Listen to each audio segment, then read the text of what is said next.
नमस्कार, म रेजा थापा। महोत्सव शिवाकोटी। नेपाल एस्ट्रोनोमिकल सोसाइटीको साप्ताहिक बुलेटिनको 6औं श्रृङ्खलामा यहाँहरूलाई स्वागत छ। सुरुमा प्रमुख बुलेटिन। विज्ञानमा महिला पुरस्कारका अन्तिम 18 प्रतिस्पर्धीबीच अन्तर्क्रिया सम्पन्न। सबैका लागि टेलिस्कोप, नेपाल आयो ब्लाइन्ड रक्सको पुरस्कार। 2 दिने राष्ट्रिय क्षुद्रग्रह खोज तालिम सम्पन्न। नासा मार्स मिसन स्टुडेन्ट च्यालेन्जमा विद्यार्थी व्यस्त। र स्पेस एक्सले अन्तरिक्षमा एकैपटक 143 भू उपग्रह छोड्दै विश्व कीर्तिमान। अब बुलेटिन विस्तारमा।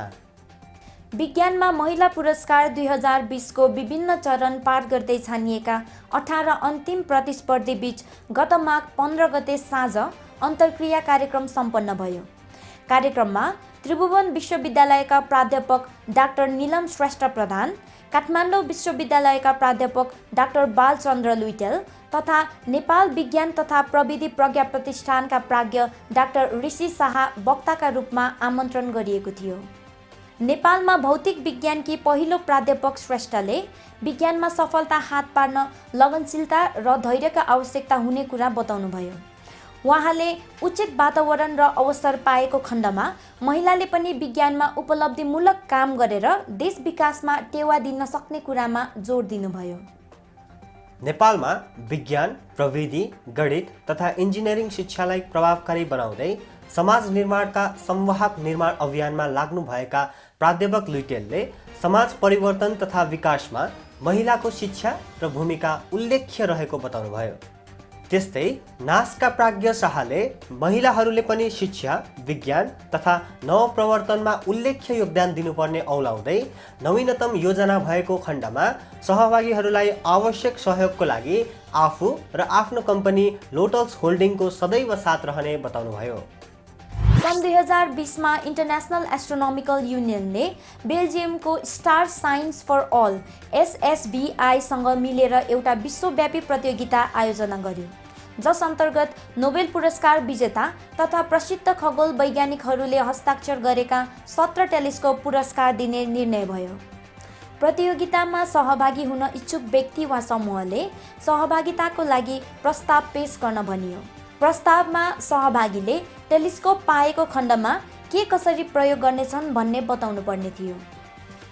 प्रस्ताव पठाउँदा IAU नेसनल आउटरिच कोअर्डिनेटरको समर्थन पनि संलग्न गराउनु पर्ने थियो।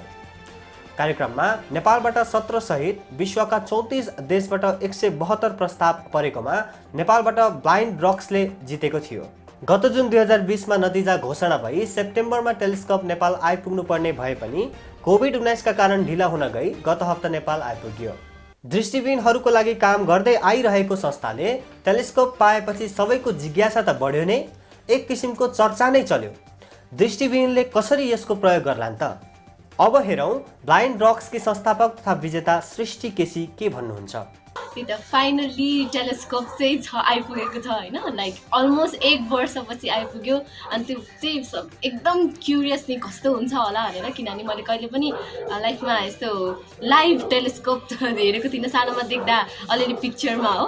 अनि आज चाहिँ यसरी टेलिस्कोप होइन, यहाँ मनिषा म्याम, सुरेश सर आएर त्यो एसेम्बल गर्न पनि हेल्प गरिदिएर अनि आएपछि चाहिँ एकदम कस्तो एक्साइटमेन्ट भइरहेको छ कि अझ त्यो इभिनिङ चाहिँ कुर्दैछु हुन्छ नि, जब सबैजना हाम्रो फ्यामिली, हाम्रो दाइ भाउजूहरूले हेर्दै त्यो एक्साइटमेन्ट्स मलाई सेयर गर्नुहुन्छ नि, उहाँहरू थ्रु जब मैले पनि फर्दर हेर्न पाउँछु, किनभने हाम्रो यो प्लान पनि सी द अनसिन थियो होइन, त्यो हिसाबमा अब यो टेलिस्कोप आइपुग्दैछ भनेर चाहिँ आफ्नो च्याप्टर्समा पनि फेरि नयाँ एपिसोड थपेको जस्तो फिल भएको छ। I am so happy and thank you so much. Nepali विद्यार्थी तथा शिक्षकहरूलाई राष्ट्रिय क्षुद्रग्रह खोज अभियानमा सक्रिय रूपमा सहभागी भई खोज गर्न सहयोग गर्ने हेतुले गत माघ 13 र 14 गते क्षुद्रग्रह खोज तालिम सञ्चालन गरियो।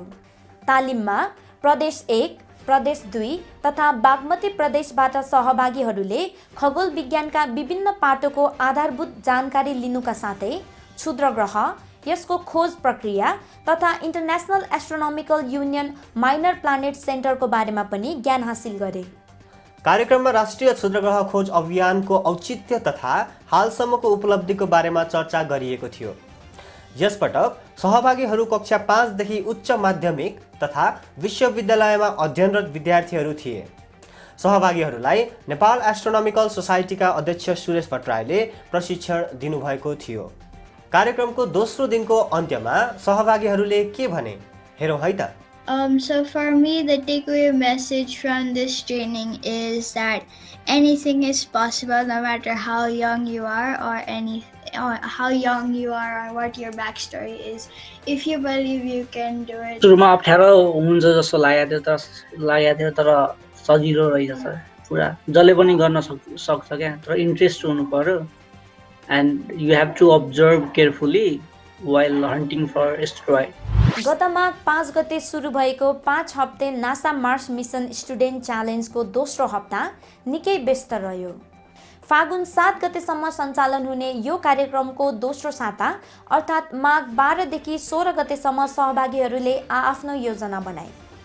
यसरी योजना बनाउँदा सहभागीहरूलाई मङ्गल ग्रहको विभिन्न पक्षहरू जस्तै मङ्गल ग्रहको सतह, वायुमण्डल, पृथ्वीदेखिको दूरी, मङ्गलका 2 चन्द्रमाहरू फोबोस र डेइमोस, यात्राका लागि आवश्यक प्रविधि र आर्थिक व्यवस्था आदि विषयमा विचार गर्न भनिएको थियो। दोस्रो साताको सुरुमा सहभागी 28 विद्यार्थीहरूलाई 6 समूहमा विभाजन गरी इमेल मार्फत सन्दर्भ सामग्री सम्प्रेषण गर्दै आफ्नो योजना बनाउन भनिएको थियो। हेरौँ विद्यार्थीहरूको अनुभव यो साता कस्तो रह्यो। मेरो नाम चाहिँ आकृति पौडेल हो र म टिम एरिज एक्सप्लोररको लिडर हो। मेरो टिममा चाहिँ हृदय अग्रवाल, सर्वेश कर्ण, त्रिशब तिमसिना, स्वस्तिका पौडेल र उज्जवल थापा रहेका छन्। हामीहरूको टिमको रकेटको नाम चाहिँ एरिज रहेको छ। Our team last week worked on the planning of mission going to Mars, and in this planning we decided on which crater we are landing and why we are landing there.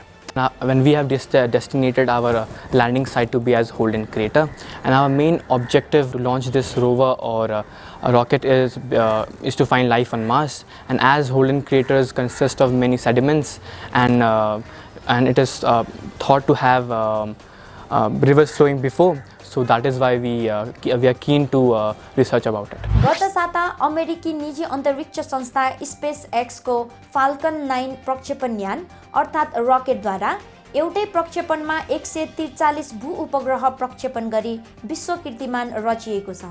यसअघि सन् 2017 February 15 मा Indian space research organisation इसरोले polar satellite launch vehicle PSLV C-37 द्वारा 104 वटा भू उपग्रहहरू प्रक्षेपण गरी विश्व कीर्तिमान दर्ता गरेको थियो।